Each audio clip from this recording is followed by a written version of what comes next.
Dear students, this video is the continuation of the concept explained in our previous video with the user-defined exception handling in Java.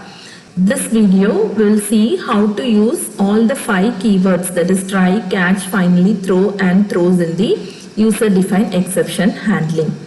So the question I want to do with this, create an array of integers to hold the age of the person, which will be given during the runtime. If the user enters any value less than 18, your code should throw an user-defined exception called ineligible voting exception, and the description of the message to be displayed is not eligible.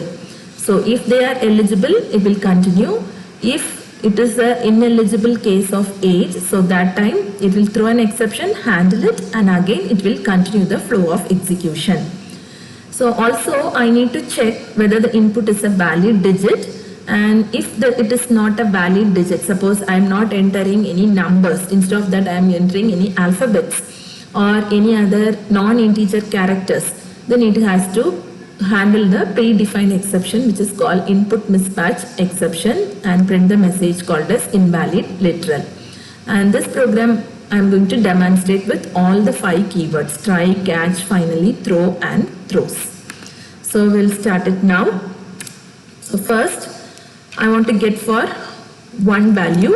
So I am getting the age. Int age is equal to s dot next int. So I need to initialize the scanner class.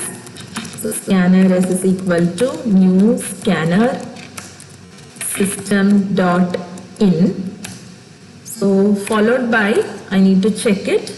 So as you refer in our previous video, so checking the age is the criteria. So we need to put that thing in our try block. So the try block, I will put this also inside my try block. Now we need to check it.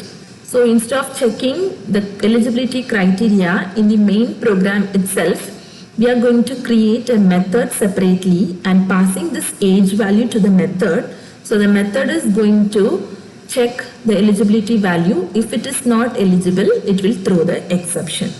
So I am going to define a method called this eligibility, where I am passing the age.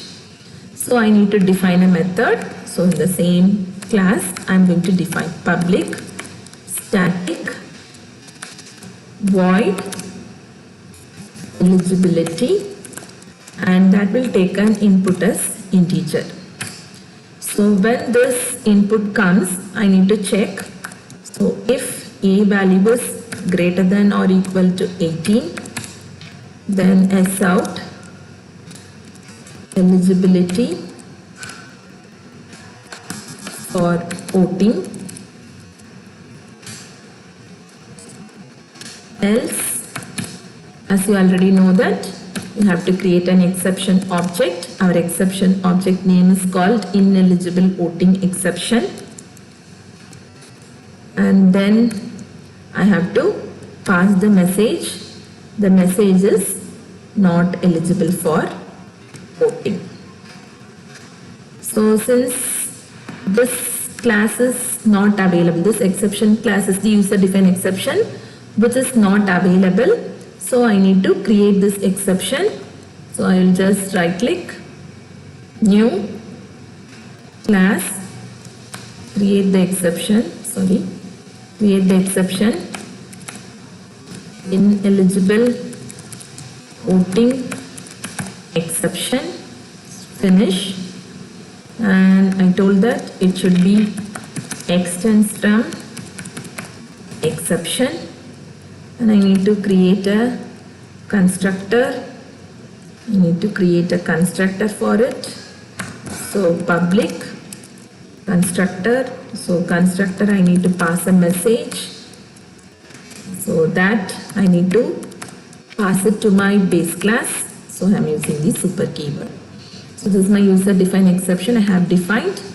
So now I am checking the condition. So whenever I got an input, that input I am passing to my function, and that function I am checking the eligibility. So if an exception happens, this function is creating an exception and throwing the exception. Because this function is not having the try catch block to handle the exception, so it is throwing. So when it is throwing, this exception is still unhandled because this information is not passed to the try block. So for that, what this method will do is, it is using the keyword called as throws. As I already informed you in the previous video, that is the throws keyword is related to the method which is throwing the exception. And here this method is throwing the exception using the throw keyword. This method not having the try and catch block to handle the exception. So this information, it is intimating to the function, that is the main function, who called this eligibility function. For that, it is passing the information because in the main function only we are having the try and catch block. So the exception happened in this local function, that is in the eligibility function, is passed to the main function. So for that we are throwing here. Okay. So if an exception happened in the function, this function is not able to handle it. So by using the throws keyword associated with the method, this particular exception information is passed to the main function. So now it is coming here. So we are having the catch block. So the catch block have to handle it. Then I am going to print only the error message, that is E1. We will try to execute.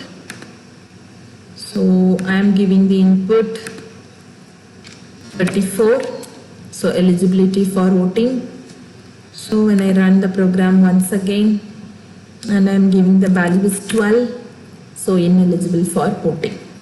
So as per my question, I have to create an array of integer to hold the age. So what we are going to do is, so instead of getting only one age value at a time, I am going to create an age array equal to new age of, new int of 10. Okay.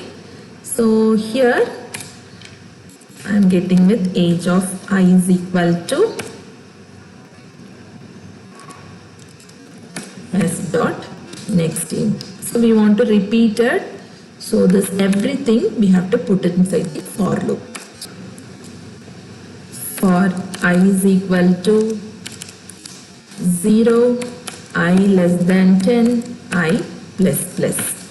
So this try block and our catch block, everything enclosed inside our for loop. Okay. Now we will execute our program.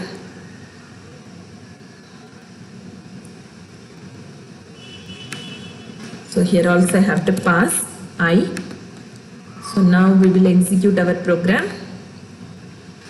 So first I am passing 12 ineligible, but generally exception means if an exception happens, your program will terminate. But now using the try and catch, we are handling it, so still our program will continue the flow. So I am giving 67, so it is eligible. Then I am giving 78, eligible. 12, ineligible. 90, eligible. 34, eligible. 2, ineligible. 56, eligible. 34, eligible. Then 11, ineligible. Okay, so 10 values I have entered. 1, 2, 3, 4, 5, 6, 7, 8, 9, 10. So even though exception happens in between, so my program will never terminate. So it will try to continue the flow of the execution by handling the exception properly in the catch block. And the next thing I want to do is, we need to check the input is a valid digit. Okay, so for example, now instead of using this, we are giving the value 1245. I am giving a value 1 at symbol. So immediately you see here, you are getting an exception, that is the input mismatch exception. So it is not continuing the flow because we are not having the catch block to handle the exception and properly handle this to avoid the interruption in between. That's why it is giving an error message, and it is in between in your for loop itself, it is terminating. But we need to handle the situation and continue the execution. So what we can do is, because in this input only we are getting this error. Okay, so we are having another one catch block which is going to handle with input mismatch exception. So this I am going to write the output. So E. So input mismatch exception is generally available in java.util package. So I have to import that also. So now the this is imported and we have the input mismatch exception. So now I will continue. First itself I am giving some non-integer. Okay. So you see here, even though you have some problem because it is getting an input, you are pressing an enter key. Okay. So that enter key is still available in the buffer. It's not cleared. So what we have to do is we have to add another one line here, that is s dot next to clear that enter key. So we have to add this line here. So now we run it. We are entering the value at, so input mismatch, want to see here. So input mismatch, then I am giving 12 ineligible voting, 45 eligibility, 23 eligibility. I am giving a symbol 1 @ so input mismatch, 67 eligibility, 2 ineligible, 87 eligibility, 98 eligibility, 24 eligibility. Okay, so all the 10 inputs you got it. So now you have an idea how to use with user defined exception, also how to handle the system generated exception, and we have used now the keywords try, catch, and also we use throw keyword and throws keyword in a function. So if I want to add the finally, I can add that finally also. So I am putting s out, always executed. So even though exception happens or not, finally got executed. So here you can see here, for a single try block, we can have multiple catch block. Because if the exception with less than 18 age happens, this catch block will handle it. If an exception with input format exception happens, this catch block will handle it. Okay. So first catch block not handle means it will skip that code to the second catch block. So the second catch block will handle the exception. So depends upon the exception happens in your try block, any one of the catch will match for that and caught it and handle the particular exception. So if no one is not able to handle that particular situation, so that time your default handler will handle the exception. Thank you.